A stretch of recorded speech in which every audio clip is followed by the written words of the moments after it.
Astroloģiskā prognoze katram zodiakam laika posmā no 31. marta līdz 6.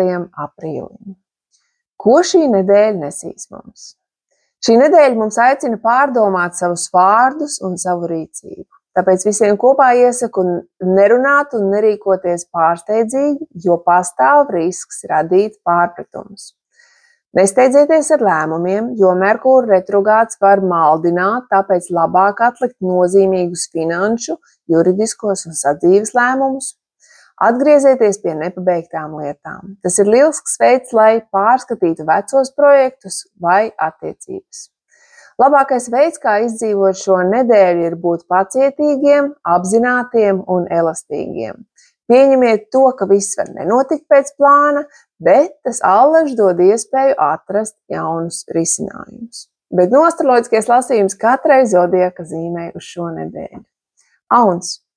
Saule joprojām atrodas tavā zīmē, tāpēc tev gūsti saules enerģiju un spēku. Šī ir lieliska nedēļa, lai sāktu jaunus projektus, taču Merkūra retrogrāds var radīt šķēršļus komunikācijām.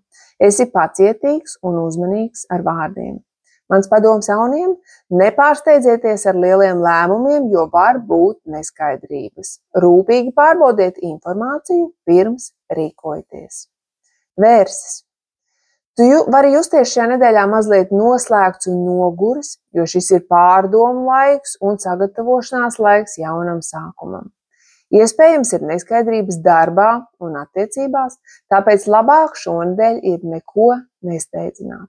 Mans padoms vērsim – atpūties, veltī laiku sev un izvairies no pārmērīgas analīzes, jo drīzumā viss tāpat kļūs skaidrāks. Dvīņi. Sabiedriskais sektors ir aktivizējies. Iespējami jauni kontakti un tikšanās, taču Merkūra retrogrāds var radīt pārpratumus draudzībā. Pārdomā savus vārdus, lai izvairītos no konfliktiem. Tāpēc mans padoms dvīņiem – esiet pacietīgi arī, ja kaut kas nenotiek pēc jūsu plāna.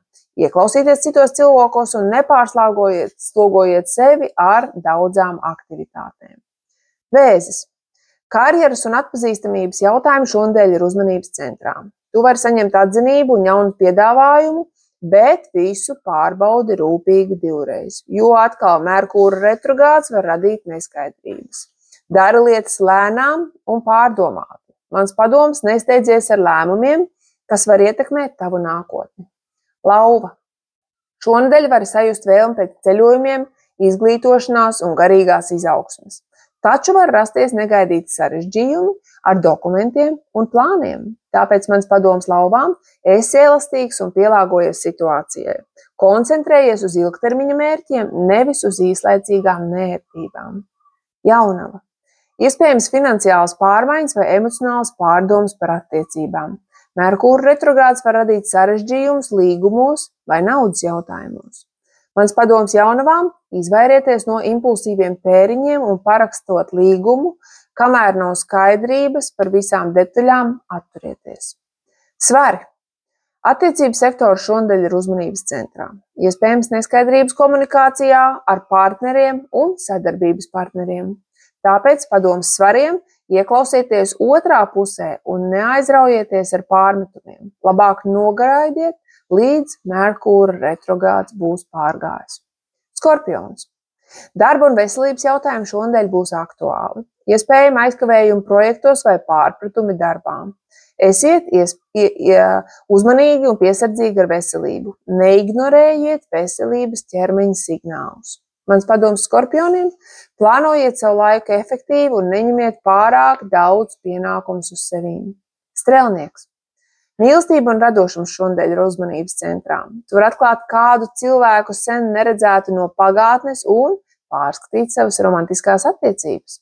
Mans padoms strelniekiem – neidealizējiet cilvēkus un esiet atvērti tam, kad attiecības var mainīties. Mežāzes. Ģimenes un mājaslietas prasīs daudz lielāku uzmanību, iespējams sarežģījumi ar tuviniekiem vai jautājumos saistībā ar mājokļiem. Tāpēc mans padoms mežāžiem ir izsinot konflikts, esiet pacietīgi un neļaujiet emocijām sevi pārņemt. Ūdensvīrs. Šonedēļ var rasties komunikācijas pārpratumi. Varat justies nedaudz apjucis un cilvēki var jūs saprast nepareizi. Tāpēc padoms mans skaidri runājiet un nepārprotami sakiet. Izvairieties no svarīgu līgumu parakstīšanas. Un visbeidzot dzīves. Finanšu jautājumi var kļūt aktuāli, iespējami negaidīt izdevumi vai jautājumi par ieņēmumiem. Tāpēc padomas dzivīm rūpīgi pārbaudiet visus rēķinus un finanšu dokumentus, lai izvairītos no kļūdām. Tās bija astroloģiskais lasījums par šīs nedēļas zodiaka solījumiem. Spied like šim video, seko manam kanālam un, ja vēlies uzzināt vairāk tieši par savu zodiaka zīmi, piesakies konsultācijai. Uz tikšanos!